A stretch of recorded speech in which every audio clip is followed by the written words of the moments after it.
What's up, everybody? Man, it's your boy, Mr. Duga, coming at y'all with another video, man. And today, man, I'm going to talk about the LSU Tigers has started spring practice yesterday. Myles Brennan has came out and said that this is my team now. Peter Parrish was absent from practice. What I think about the new position, each position group, and Jamar Chase is the new number 7 playmaker number, yo. Before I get into this video, man, for everyone, if you want to give me a follow on Instagram or send me a friend request on Facebook, I'm going to have my Instagram and my Facebook information down in the description box. Come give me a follow on the gram. Come send me a request on the book. Come holler at your boy, yo. Well, it's the start of the new season, basically, as the new team, with the exception of, the freshman that's going to come in into the fall. The 2020 version of the defending national champion LSU Tigers hit the practice field yesterday for the first time. I seen a couple of video clips. I like the accuracy that Myles Brennan had, yo. Myles Brennan has a nice arm. He throws a nice accurate ball. He came out and he said that this is his team now. I like the confidence. I like the fact that he's been in the program obviously for a while. He stuck around whenever Jambalaya Joe, came in, a couple of years ago and basically took the job from under his feet. He stuck it out. He stayed. He went to the weight room. He got better. He didn't transfer. Like a lot of quarterbacks do end up being great, including Jambalaya Joe. But he stuck it out, and his time is now. And when you look at, like I said, Peter Parrish was not out there. There's no real information on why. It didn't say that he's dealing with an injury. It didn't say that he's looking to transfer. He just wasn't out there. That's something that we could keep our eyes on going forward. Because I kind of wanted to see him out there, and seeing how he looks, after red shirt last season. But the other quarterbacks, Max Johnson, T.J. Finley. And they had another guy, I can't remember who it was, but those were basically the main three guys. And like I said, Brandon threw a nice accurate ball. Finley, you could see the guy is just physically imposing. Does got to work a little bit more on his accuracy. Kind of was a little inaccurate, but I think that's going to definitely come with a little coaching and a little time. Max Johnson seems to be a little ahead of Finley right now. He throws a nice little accurate ball, also the lefty.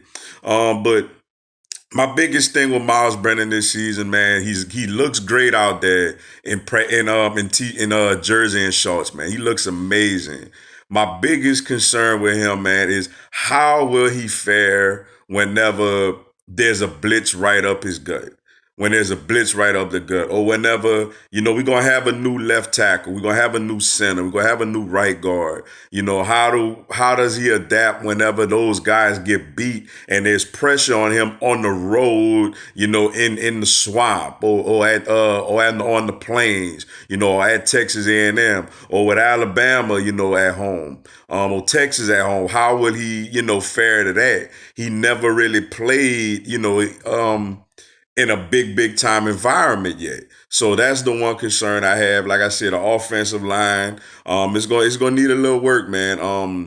The running back situation, I think, is solid. We lost Clyde Edwards-Helaire, but I think Chris Curry he may actually be in the lead right now. Him, Tyrion Davis-Price, John Emery, I think we're going to be good in that position.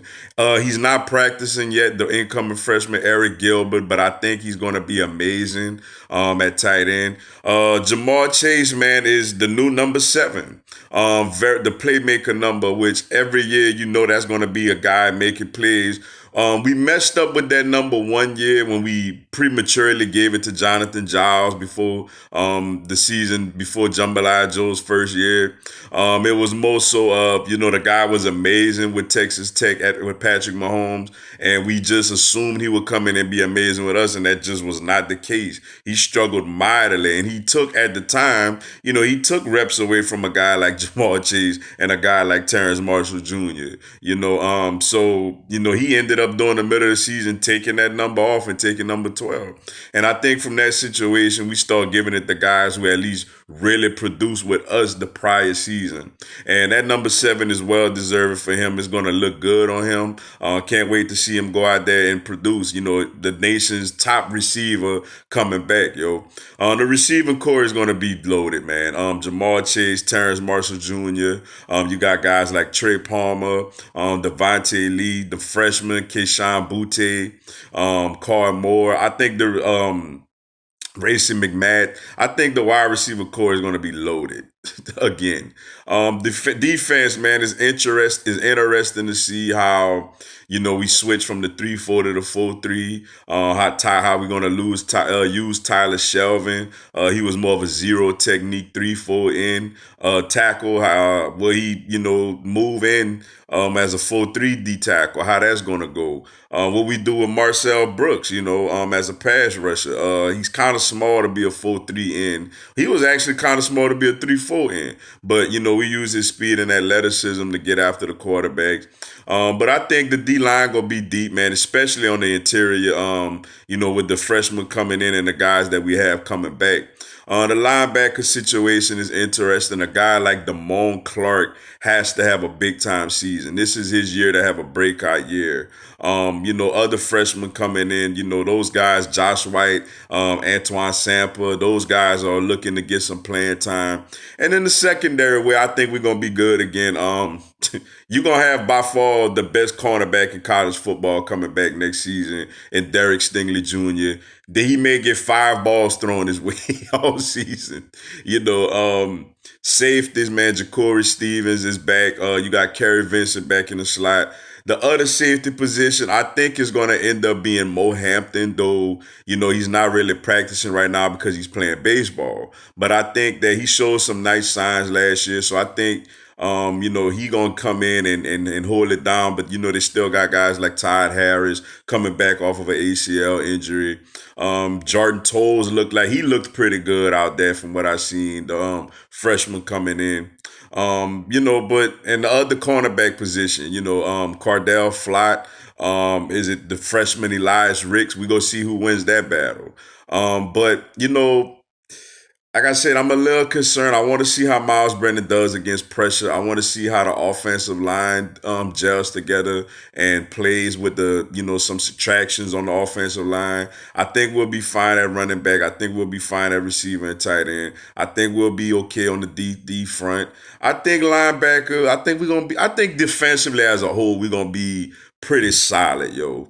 But it's cool to see Myles Brennan out there at least looking. He's way ahead of the other quarterbacks. Like, he's gonna be the starter, man. That's why I wanted to see how Peter Parrish would have looked out there to see if he could have pushed him a little bit. But I think Myles Brennan is running away with this quarterback job, at least so far in the spring.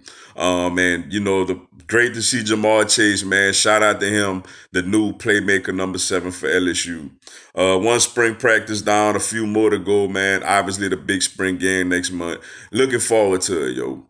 But with that being said, man, that's all I got for y'all today. Appreciate y'all checking out the video.